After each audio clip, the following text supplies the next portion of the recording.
Hello बच्चों, कल बात चल रही थी हमारी कैटालाइसिस की, जिसमें मैंने पॉजिटिव और नेगेटिव के बारे में बता दिया था। अब बात करते हैं हम स्व उत्प्रेरण की।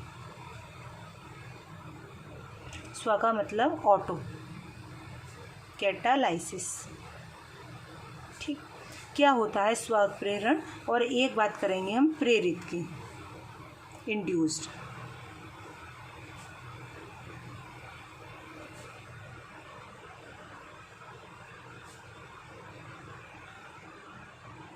ठीक, देखो सबसे पहले स्व से नाम से पता लग रहा है, स्व का मतलब स्वयं, खुद। तो मतलब जैसे एक छोटे से दोनों के एग्जांपल पहले इसका दूं, जैसे तुम लोग खुद स्टडी करो, अभी सेल्फ स्टडी कर रहे हैं, तो पहले तुम पढ़ते नहीं थे, लेकिन जब तुम्हारा मन पढ़ने में लगा और तुमने स्टडी करने लगे, तुम खुद से स्टडी करने लगे, तो तुम वो खुद के लिए किसका कार्य कर रहे हो? उत्प्रेरक का कार्य कर रहे हो, क्योंकि तुमने अपने पढ़ने की दर को बढ़ा लिया। ठीक इसी प्रकार जब कोई रासायनिक अभिक्रिया में बना कोई उत्पाद ही, पहले बना कोई उत्पाद का मतलब प्रोडक्ट ही उस अभिक्रिया के लिए उत्प्रेरक का कार्य करता है, तो उस पदार्थ को स्व उत्प्रेरक कहते हैं और इस घटना को स्व उत्प्रेरण कहते हैं। जैसे मैं एक अभिक्रिया लिख रही हूँ,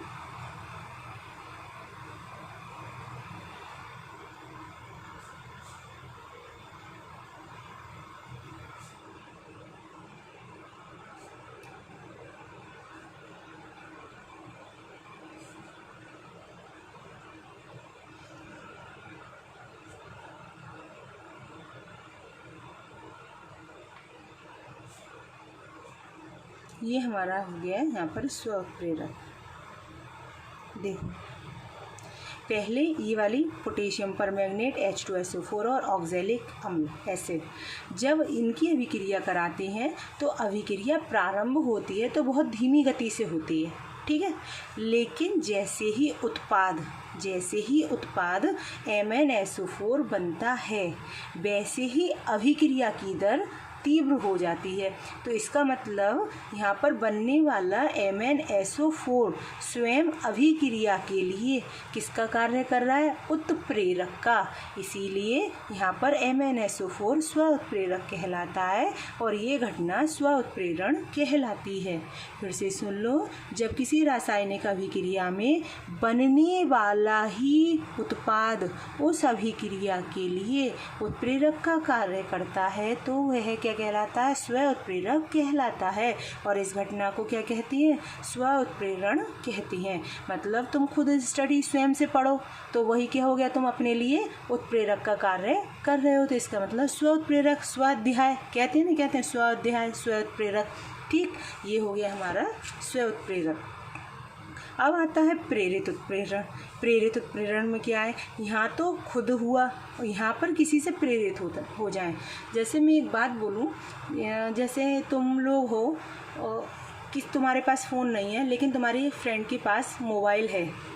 अब तुम घर पर आकर क्या बोलोगे कि उसके पास मोबाइल है, मेरे पास मोबाइल नहीं है, और उसे देखकर तुम भी मोबाइल ले लो, तो वो क्या हो जाएगा?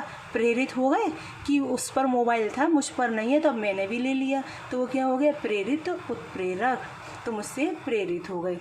या फिर तुम पढ़ते नहीं हो, तुम्हारा फ्रेंड पढ़ता है, बहुत पढ़ने वाला है, बहुत अच्छे से पढ़ता है, अब उसे देखकर तुम प्रेरित हो जाओ। तुम सोचो वो भी पढ़ता है तो क्यों ना मैं पढ़ूं, तो जो तुम उसे देखकर खुद प्रेरित हुए, तो वो क्या हो गया? हमारा प्रेरित उत्प्रेरण। अब इसकी डेफिनेशन कैसे आएगी? जब एक रासायनिक अभिक्रिया किसी दूसरी रासायनिक अभिक्रिया की वेग को बढ़ा देती है, मतलब एक फ्रेंड दूसरे फ्रेंड की पढ़ाई की दर को बढ़ा देता है। जब एक रासायनिक अभिक्रिया किसी दूसरी अभिक्रिया के वेग को बढ़ा देती है, तो इसे क्या बोलते हैं? प्रेरित उत्प्रेरण कहते हैं इस घटना को। जैसे मैं एग्जांपल दूँ, सोडियम आर्सेनाइड का अगर सेपरेट देखा जाए तो उसका ऑक्सीकरण नहीं होता, लेकिन सोडियम सल्फाइड जो होता है हमारा, उसका ऑक्सीकरण हो जाता है।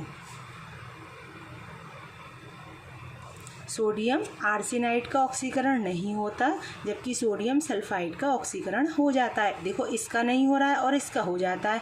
अब इसको देखकर इसका भी ऑक्सीकरण हो जाए तो ये किसका उदाहरण हो जाएगा हमारा? प्रेरित उत्प्रेरण का। अब इन दोनों को जब सोडियम सल्फाइड की उपस्थिति में, अब इन दोनों को पहले ये अलग अलग रहते थे, अब इन दोनों को हमने फ्रेंड बना दिया तो दोनों एक पास रहने लगे। अर्थात जब हम सोडियम सल्फाइड की उपस्थिति में सोडियम आर्सेनाइड का ऑक्सीकरण करते हैं या वायु प्रवाहित करते हैं तो दोनों ही ऑक्सीकृत हो जाती हैं। कैसे? देखो, दोनों को फ्रेंड बना दिया हमने। अभी इसका ऑक्सीकरण नहीं हो रहा था, इसका हो रहा था, लेकिन जब दोनों मिक्स हो गए आपस में, इसकी उपस्थिति में इसका ऑक्सीकरण करा रहे हैं, वायु प्रवाहित कर रहे हैं, तो दोनों ही क्या हो जाएंगे? ऑक्सीकृत हो जाएंगे।